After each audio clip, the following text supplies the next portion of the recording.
Hello everyone, আসসালামু আলাইকুম। কি অবস্থা সবার? আলহামদুলিল্লাহ, আমার অবস্থা তো খুবই ভালো। যাই হোক, ৯ তারিখে তো আমাদের বিবাহবার্ষিক ছিল।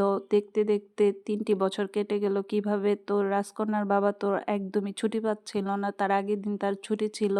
তাই সে বলল যে সেদিন তো ছুটি পাবো না, তাহলে চলো একটু বাইরে যেয়ে ঘুরে আসি। পরে আমি আমার রাজকন্যার বাবা গিয়েছিলাম একটু বাইরে। পরে ঘোরাঘুরি শেষ করে বলল তাহলে চলো একটু কোথাও বসে খাওয়া দাওয়া করি, একটু গল্প টল্প করি।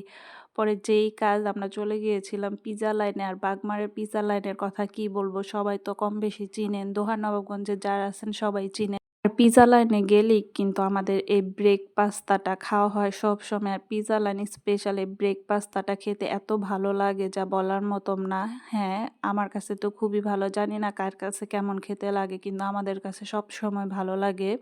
আর আমরা সবসময় বিফেরটাই নিয়ে থাকি, কিন্তু মাঝে মধ্যে চিকেনেরটা নিই। যাই হোক, পরিবেশটাও খুব ভালো লাগতেছিল। আর সেদিন বেশি একটা গ্যাঞ্জাম ছিল না, লোকজনও বেশি ছিল না, কিন্তু লাস্টের দিকে একটু লোকজন ছিল, তখন তো একটু চিল্লাচিল্লি হবেই। পিৎজা লাইনের খাবার দাবার আমার কাছে সবসময় ভালো লাগে, জানি না অন্যদের কাছে কেমন লাগে, কিন্তু আমরা যখনই যাই তখনই আমাদের কাছে খাবার দাবার ভালো লাগে। পরে আমরা একটা ফ্রাইড রাইস নিয়ে নিয়েছিলাম, আর ফ্রাইড রাইসটাও খেতে খুবই ভালো ছিল।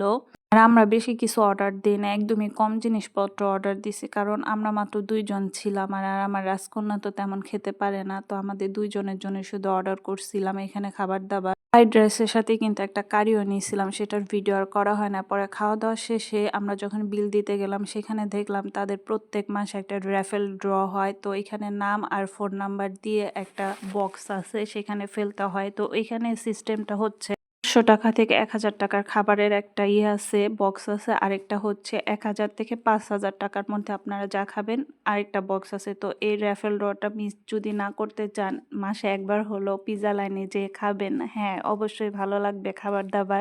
র্যাফেল ড্রর মধ্যে যদি বিজয়ী হয়েই যান, তাহলে তো ফ্রিতে খেতে পারবেন পিৎজা লাইনের মজার মজার খাবার দাবার। তো এই ছোট্ট ভিডিওটা কেমন লাগলো অবশ্যই কমেন্টে জানাবেন। আল্লাহ হাফেজ।